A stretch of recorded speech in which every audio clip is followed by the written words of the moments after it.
All right. So this is live now. Hey, good morning, good afternoon, good evening, wherever you are.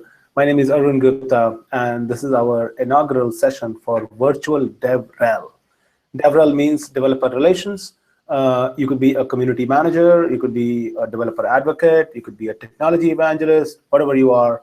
If you are looking to promote your technology, your products, your APIs, your platforms to developers out in the world, which is basically how the decisions are made, then this virtual DevRel is exactly for you. I'm pretty excited to have a very close friend, ex-colleague, and a very well-known speaker around the conference circuit, Marcus Isley, to talk about a very relevant topic on social media for DevRel. Marcus, take it away. Hey, Arun.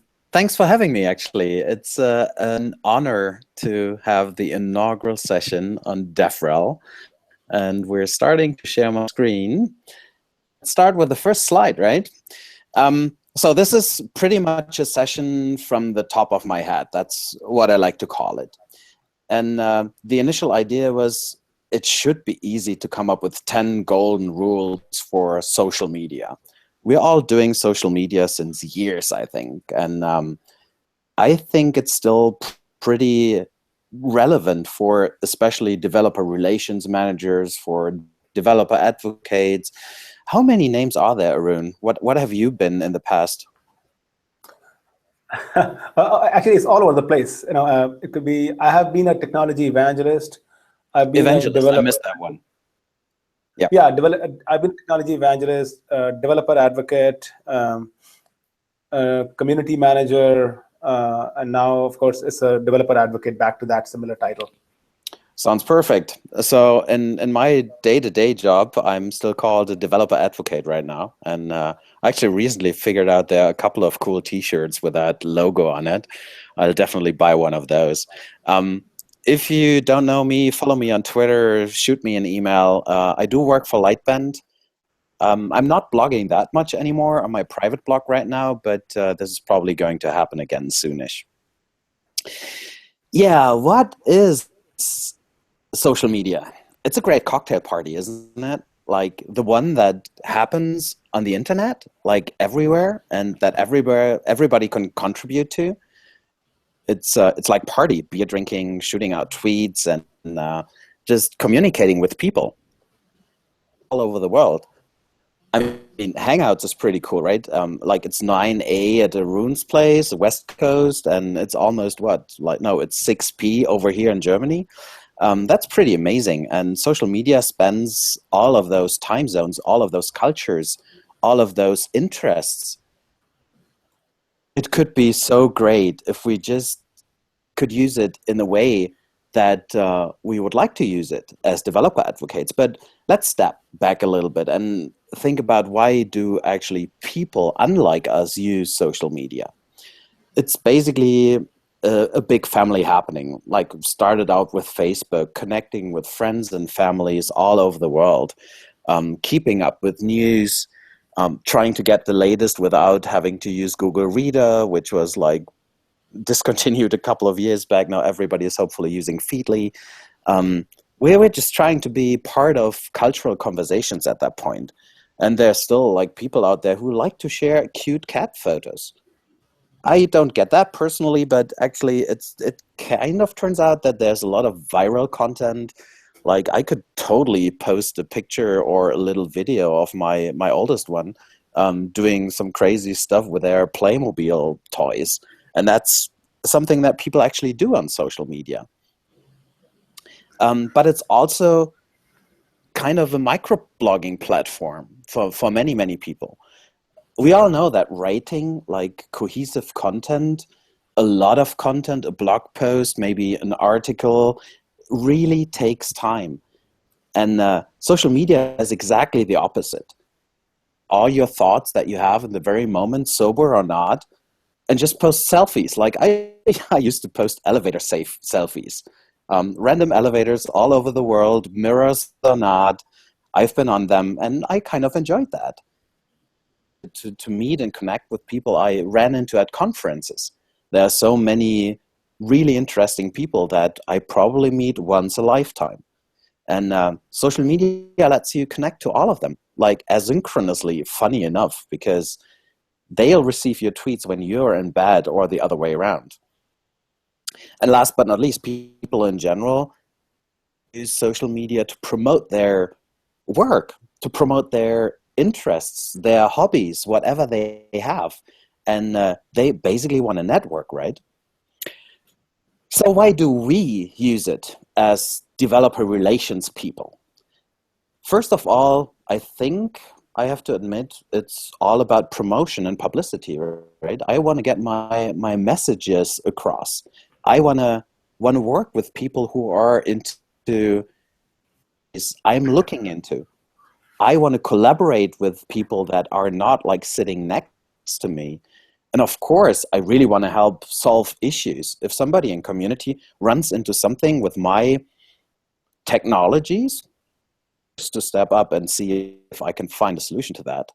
And plus, we all do the same as that everybody else is doing. I'm not posting cat pictures, but I know a couple of people who do, which are great JVM engineers, for example, or perfect advocates otherwise, but I never forgive them the cat pictures.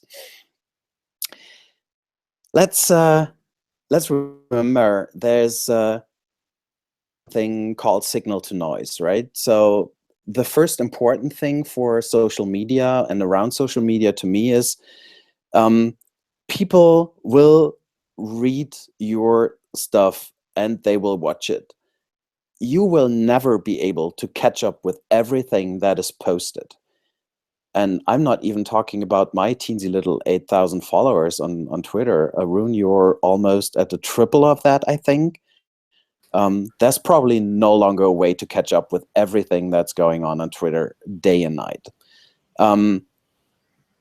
Stand out and be identified with exceptional content, with really great content that reflects your ideas, that reflects your beliefs, that gives you kind of a persona online to you. And when you do all of that to develop relationship with your customers, with your community, with your people that you like. So the first rule is definitely whatever you do on social media, be yourself.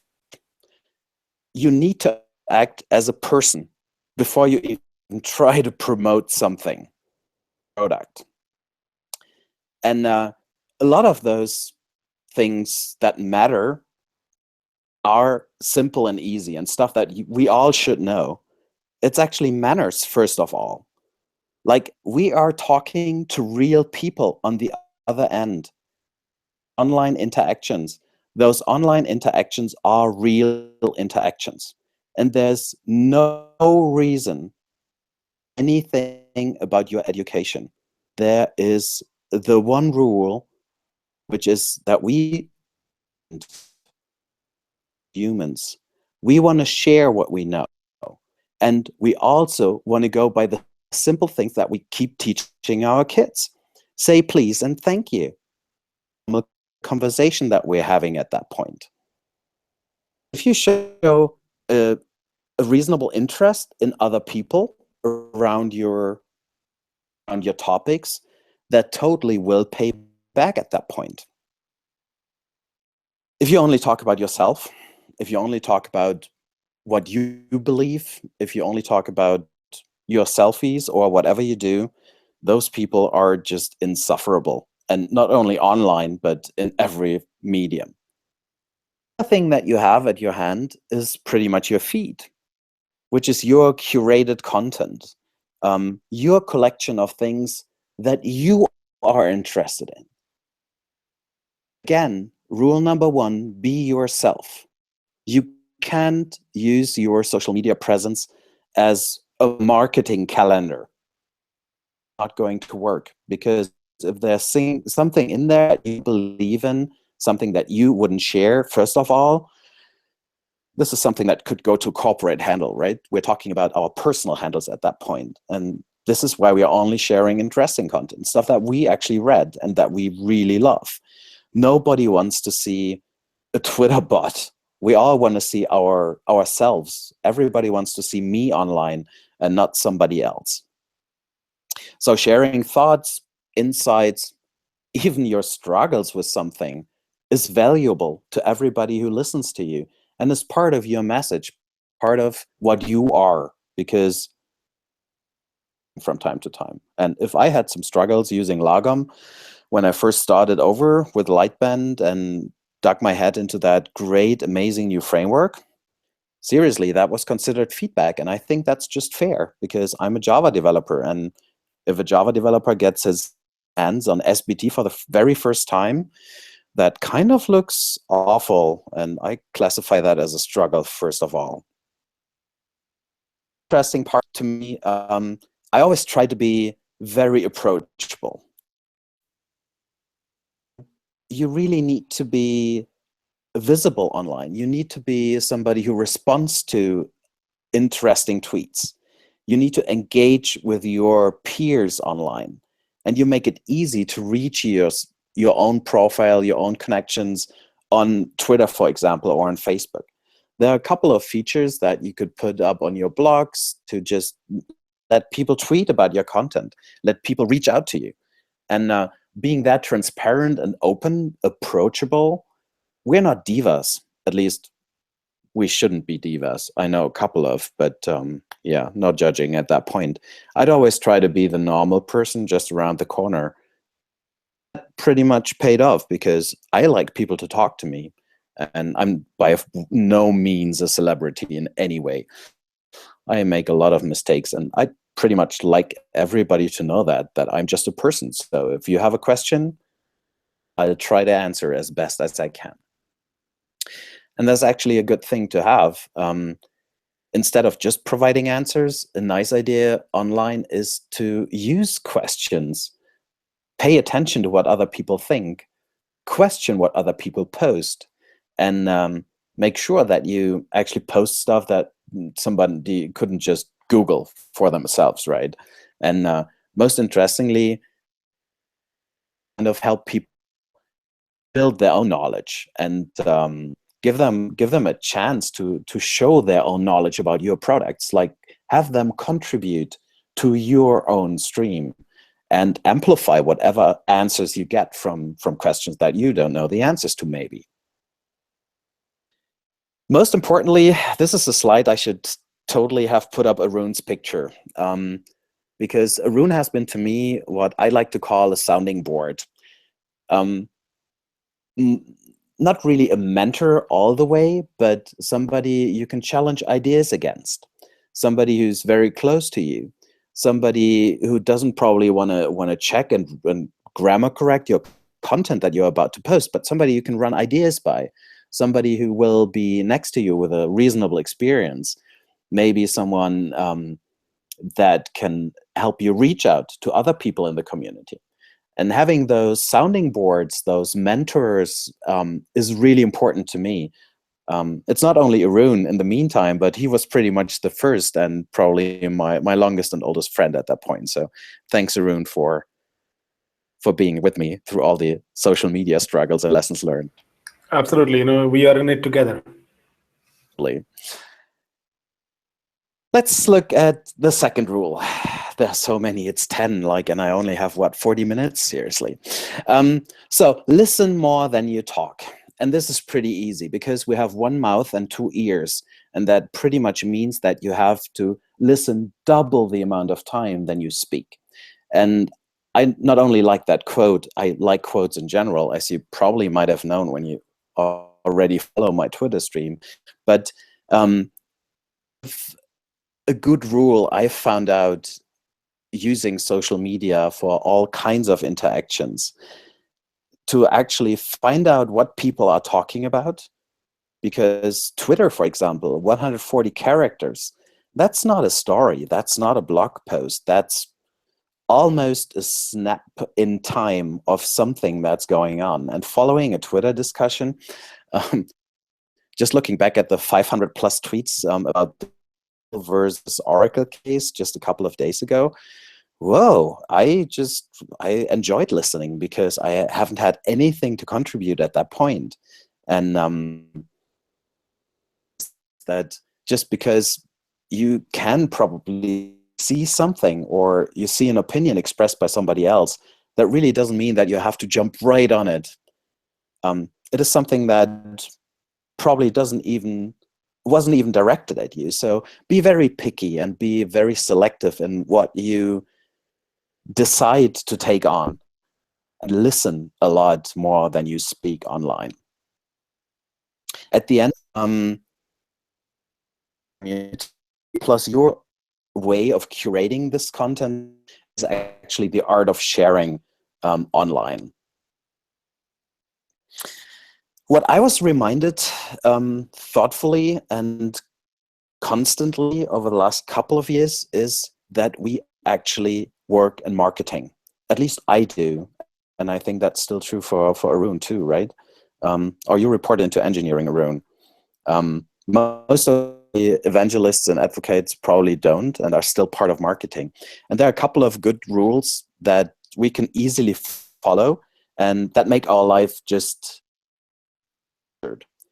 And even if I only think about the 3 E's, it's a good day-by-day guidance on what you can tweet and people. So first of all, let's educate, right? That's what we all want to do. Hacking session like Josh Long does all the way, content is king. It has to be valuable, unique, because we don't want to just Google whatever you are going to share online. And it's also amazing if you are able to share tips and tricks that nobody actually can find online, because they are hidden gems in your products. They are hidden lessons learned that you actually experience in your own works. Or you can share something that most people won't ever get their hands on, which is like early previews, release candidates, or closed beta. Just give it a first impression. Just try to share what you live for. And education is, to me, still the biggest part online. When you engage on that basis, it's more than fair, and I think the most valuable part of it, to actually have a call to action. If you're talking about a beta that you're running, have a call to action, let people download the beta, out, collect their feedback in general, answer questions, make sure everybody can use what you just shared in terms of tips, tricks, whatever.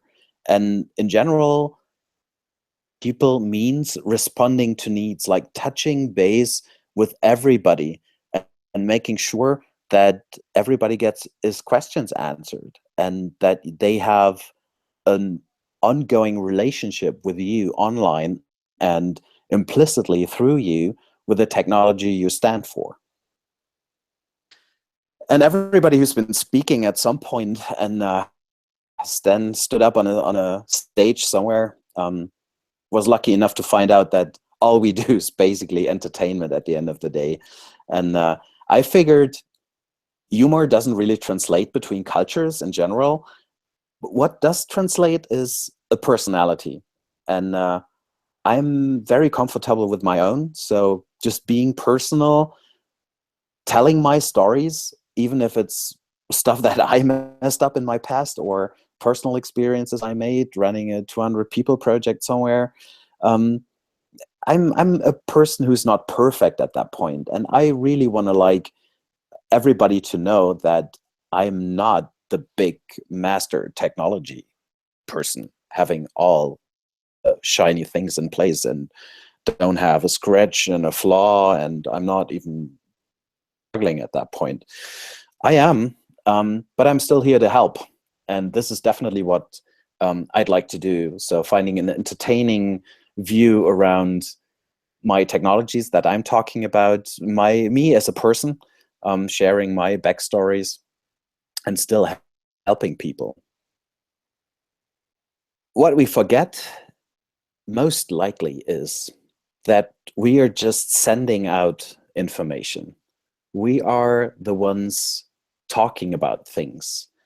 And there's a very, very good theory and a very, very good read from, I think it's a German, Schulz von Thun. He invented the 4 sides of a message model. So every message actually has those 4 sides.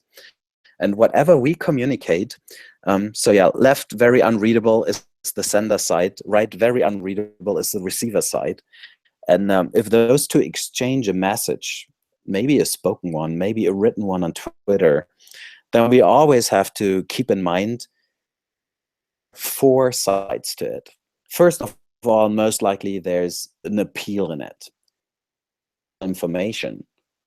I'm also going to reveal something about myself. And there's a relationship part in those messages. Okay, let's try to make an example to make that a little better.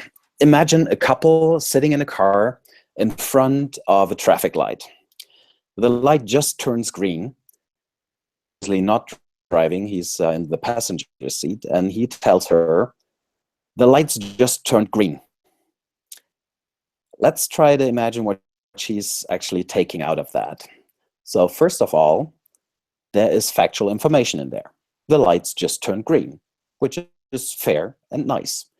So the appeal, like the command implicitly contained, is drive, go. What could be the self-revelation in it?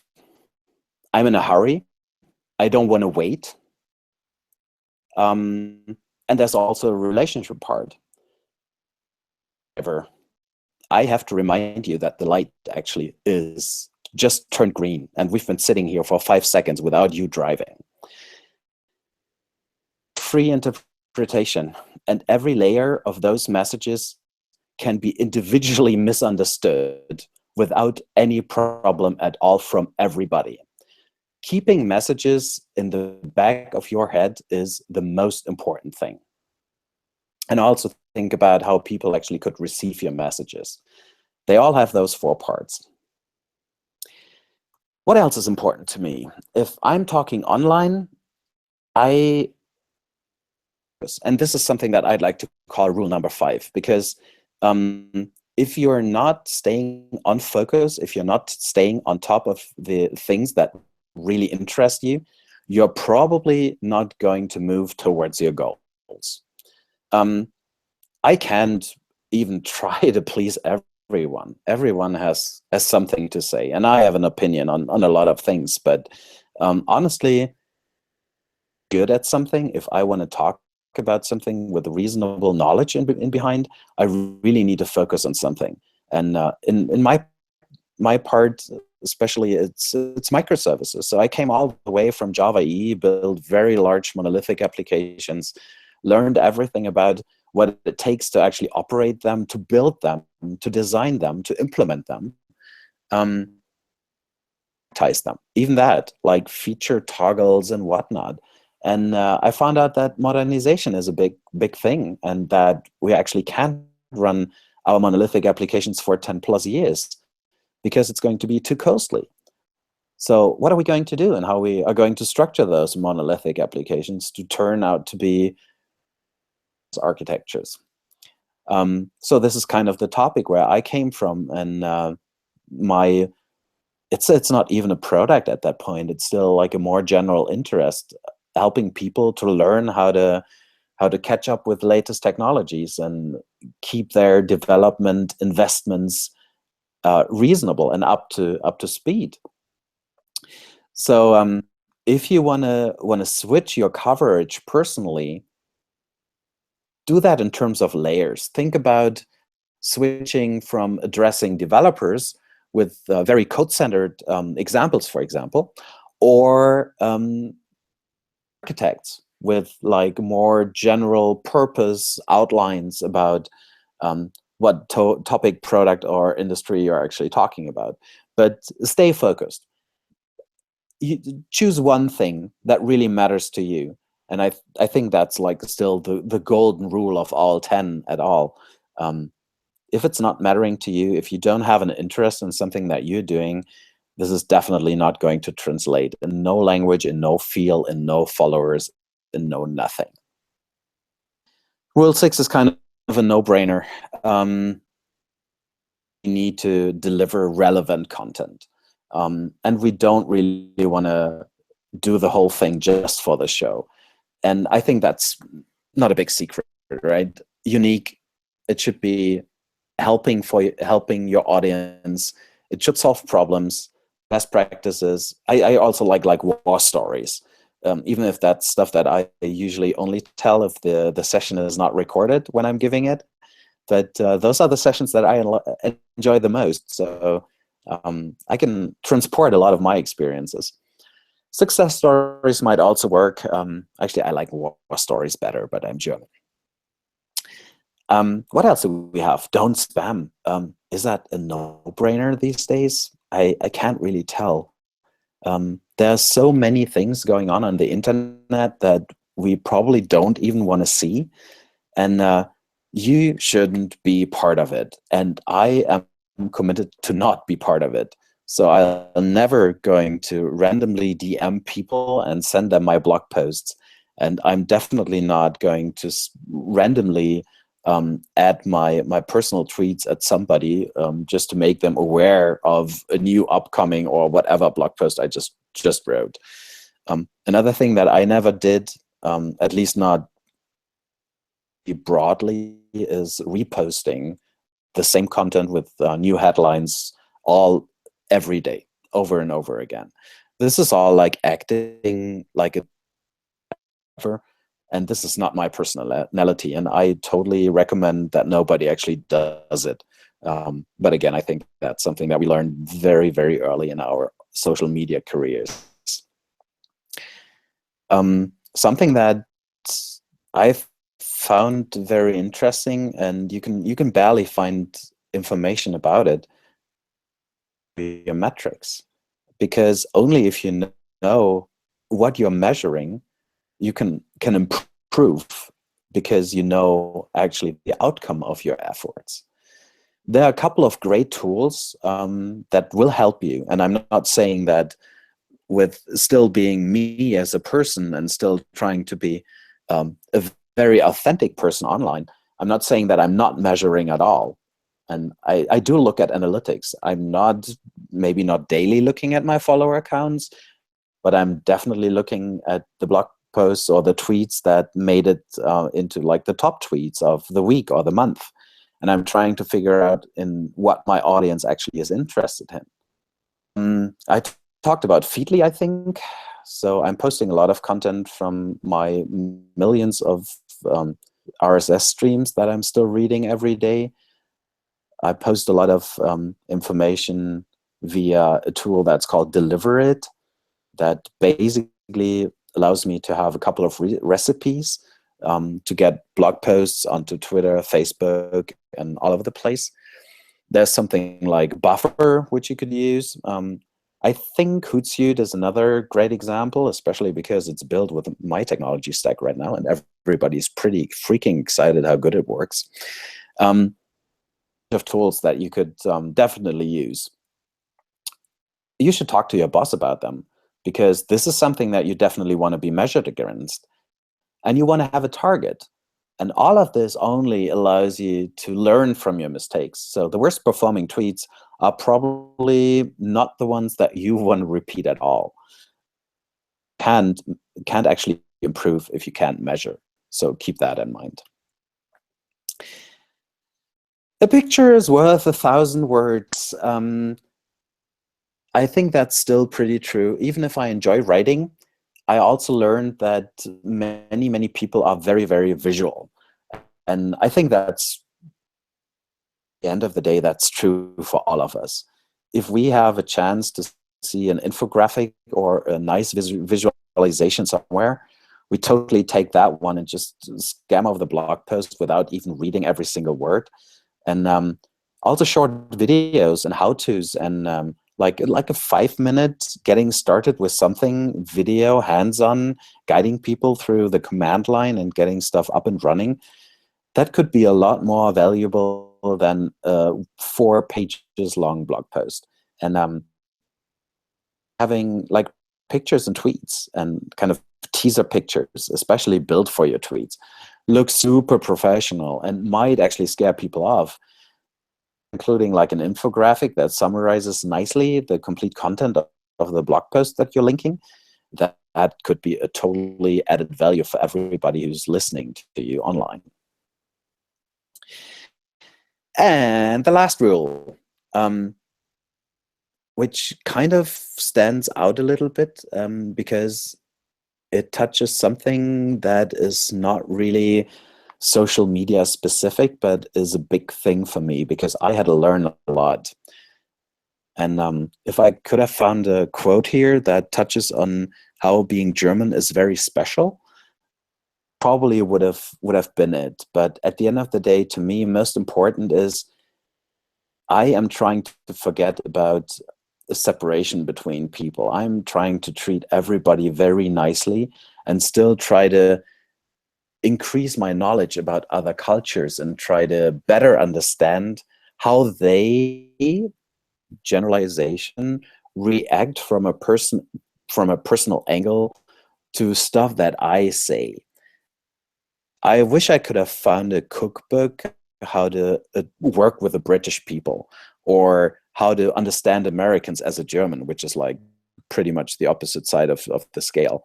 But the only way to actually do that is, first of all, being aware of those situations and trying to embrace those situations and learn something about cultures that you are interested in. And I'm definitely not talking about all of them out there. I started to be a big fan of metrics, I told you, and looking at my metrics and the individual target audiences that actually look at my various online presences, I have a very good feeling for at least the majority of cultures that I'm going to interact with. This is pretty much time to tell a joke, right? So what is so special about being a German? There's this famous light bulb joke, which I found translates pretty well into all cultures. Germans does it take to actually change a light bulb? Yeah. Arun, do you know it? I have never heard that joke, actually, so go ahead. Okay, how many do you think? Well, Germans are known for their mechanical efficiency, so maybe I'll say one. Perfect. That's exactly it. And this kind of nails it, right? Imagine that Chinese would be like 4 people. They had a great process, and everybody's responsible for one bit of the process. So just taking that as a lesson, something that you could be interested in, learning, increasing your knowledge base, practicing self-awareness, right? Not judging while you speak, trying to embrace other people's angles on something that they are talking about. And study another religion would be a good option to do, but that's all personal and highly depends on your interests, right? I think I like this quote very much because there is no such thing as weird human beings. It's, as a matter of fact, there are only some of them who need a little bit more understanding than others. And my closing sentence on how to be a good developer relations person on the internet in general, on social media in particular, kind of can't wait to hear a lot more questions from the audience. I'll talk a little bit with Arun about stuff that I might have missed, actually.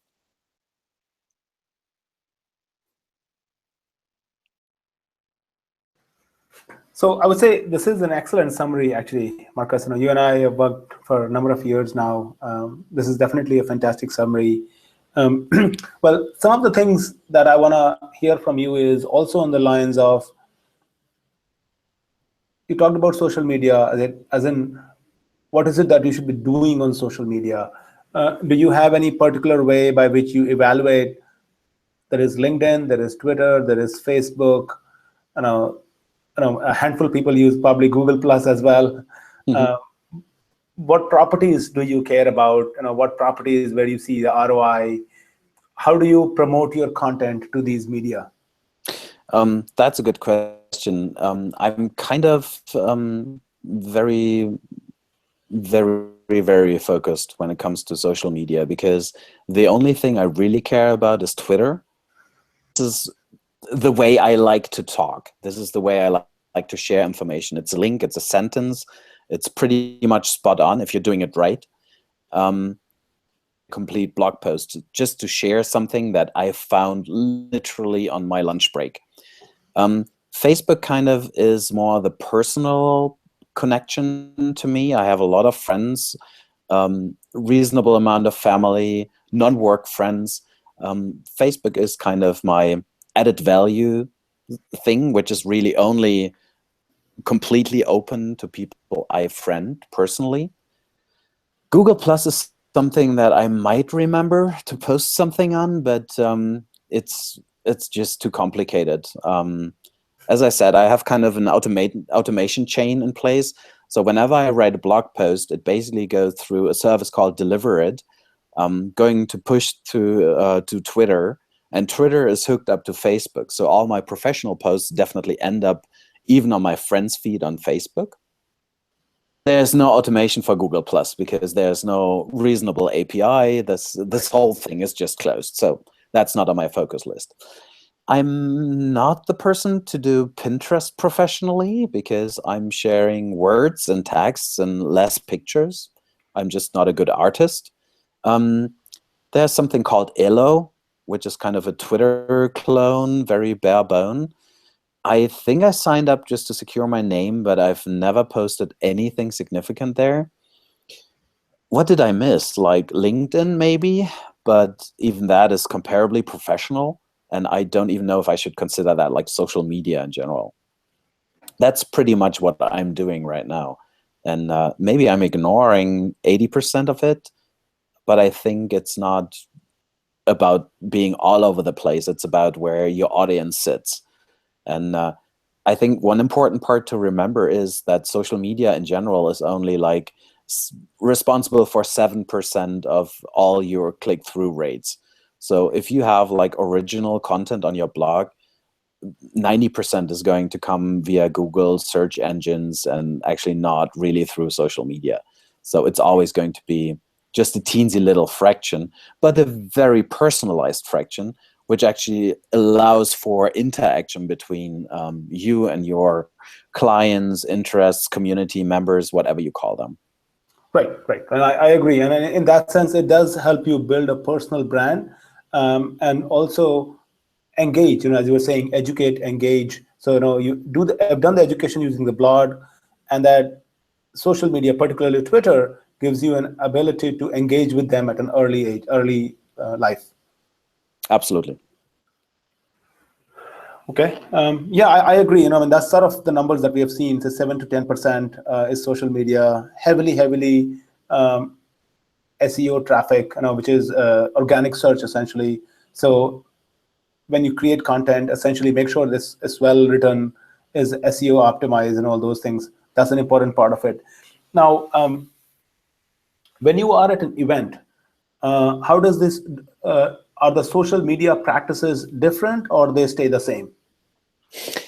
I'm actually kind of switching my layers when I'm at events. So instead of talking about technologies or finding articles, I'm actually tweeting about the sessions that kind of catch my breath or I actually catch my interest.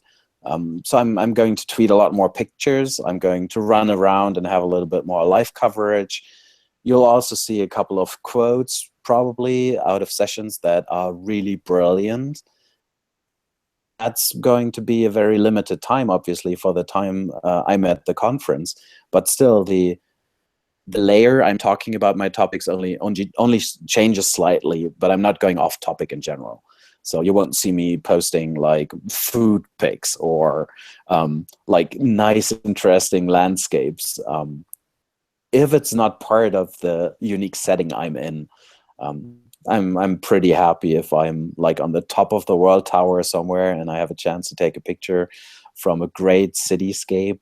I'm totally in it, and I'm absolutely going to post it because at that very moment, it touched me. I'm pretty sure.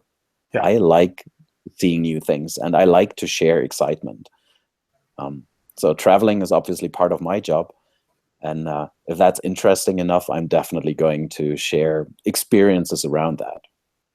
Right. No, I think you brought up a good point earlier where you said that being a DevRel, it's important to recognize the cultural differences, and then travel is an important part of it. So when you are traveling to a remote country, you don't know what's going to happen over there. What kind of people are those?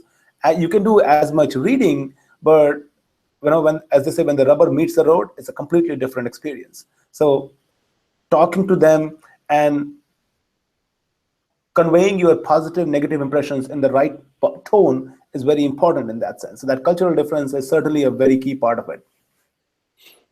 Yeah, if there's one thing I found out, I, as a developer advocate, can't be very opinionated. I can talk about very opinionated frameworks in a technical way, but I have to admit, I'm not anymore. And that kind of makes me an easy counterpart to talk to. And I really enjoy that. But there are a couple of topics I will probably never talk about just because I might have a strong opinion and I don't want to share it. But in general, just being nice, polite, even maybe overly polite. Again, I as a German might have a very tough time. The British people might relate to that.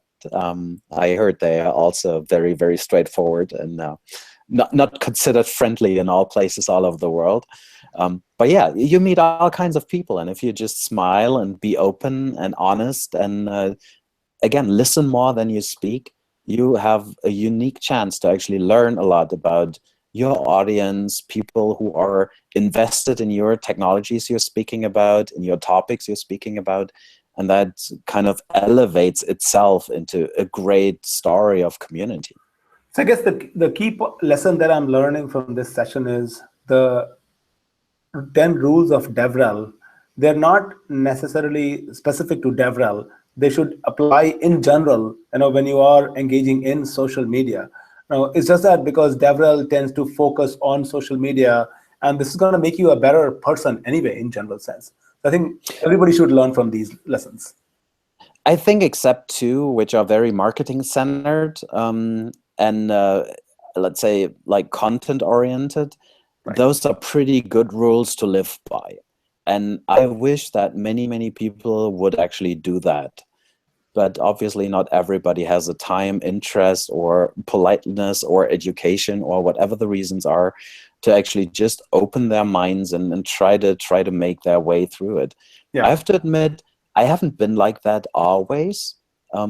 Actually, it's a nice personal story from one of my former bosses. Like, I've been told that I'm the person who is offering people the truth with a sledgehammer.